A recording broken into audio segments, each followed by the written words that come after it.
आज की कहानी है बहू मेरे लिए खाना तुम ही बनाया करो। दोस्तों, कहानी शुरू करने से पहले अगर हमारे चैनल को सब्सक्राइब नहीं किया हो तो कर लीजिए ताकि आपके पास पहुंचे हर रोज नया वीडियो। तुमसे कितनी बार कहें मेरे लिए खाना तुम ही बनाया करो। सुनीता की ससुर जी ने सासू माँ को गुस्से से कहा, मैं ही तो बनाती हूँ। सासू माँ ने डरते हुए कहा, मुझे बेवकूफ मत समझो। 50 साल से तुम्हारे हाथ का बना हुआ खाना खा रहा हूँ। तुम्हारे हाथ के बने हुए खाने के स्वाद मुझे अच्छे से पता है।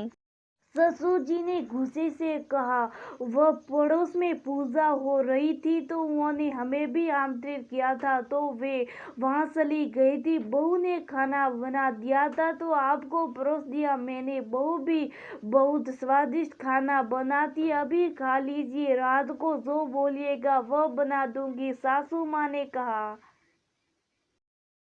सुनीता के ससुर जी खाने पीने के मामले में बहुत कठोर थे। उनकी थाली पूरी सजी हुई होनी चाहिए, उसमें अलग अलग तरह के सलाद, दही, इस तरह की कई चीजें रहने चाहिए। बेटा बहू होते हुए भी अपने सभी कामों के लिए वे सासू माँ पर ही आश्रित थे। छोटे से छोटे काम के लिए भी वह सासू माँ को परेशान करते थे, जैसे पानी लाना, खाना लाना, दवाई देना और भी बहुत से। और सासू माँ डर के मारे उन्हें उल्टा जवाब भी नहीं देती थी और उन्हें हर समय कुछ ना कुछ खाने के लिए मिलना चाहिए।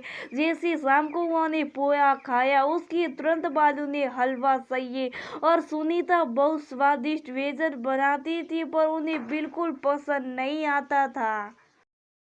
उन्हें हमेशा सासू माँ की हाथ का ही खाना भाता था और कभी कभी अगर तेल मसाला कम हो जाए तो वह तो खाने को उठकर सीधे फेंक डालते थे। इस वजह से सुनीता और उसकी सासू माँ बहुत परेशान रहती। सबसे ज्यादा तो वह सुनीता की सासू माँ को बुला बुला कर परेशान कर देती। चाहे कितना भी आसान काम हो लेकिन वह खुद उस काम को नहीं कर सकते।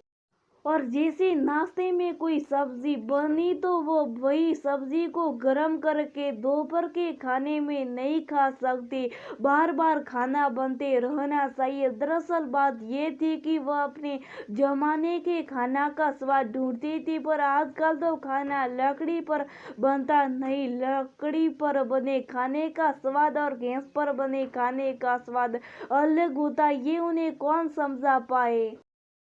जब तक वह नौकरी में स्टील प्लांट में चार्जर मैन थे तब तक वो उनका 3 शिफ्ट भी होता था और दिन भर वह ड्यूटी पर ही रहते थे। तब वह थक कर आते थे और जो खाना मिल जाता था खाकर सो जाते। लेकिन जब से वह रिटायर हुए तब से सिर्फ खाना में टेस्ट खोजते रहते और सासू माँ को परेशान करते थे। कोई कोई ये भी कहता है कि सब जिंदा रहने के लिए खाता है, ये तो खाने के लिए जिंदा है। सुनीता ये भी सोचती थी कि उनका एक भी दांत नहीं है इसलिए उन्हें कोई भी खाने में स्वाद नहीं आता।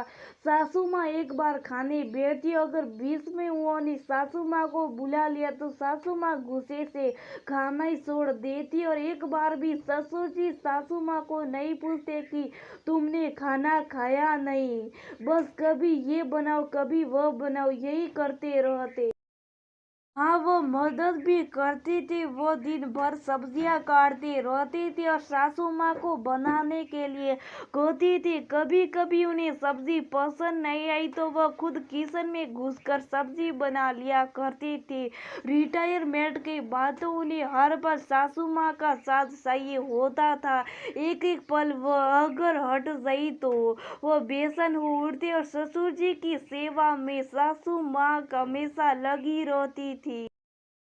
इसलिए उन्हें हार्ट अटैक भी आ गया था। वो अपन ध्यान भी नहीं रखती थी। सुबह चाय पीते पीते पुरानी यादें ताजा करते। सासू माँ भी तो बुजुर्ग हो चली थी और आज भी ससुर जी के लिए सुबह पीने के लिए गर्म पानी थोड़ी थोड़ी देर में सत्तू का घोल, लेमन टी देती रहती। बहुत दिन बीत जाने पर उनके बेटे ने समझाया, माँ भी अब बूढ़ी हो चुकी हैं, आप उसे दिन भर बुलाते रहते थे, इसलिए वो आपकी सेवा में लगी रहती थी और दोपहर के 2 बजे नाश्ता करती थी।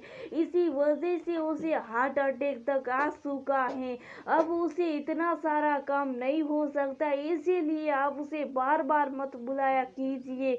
तो अब वह समझ गए और अब वह ऐसा नहीं कर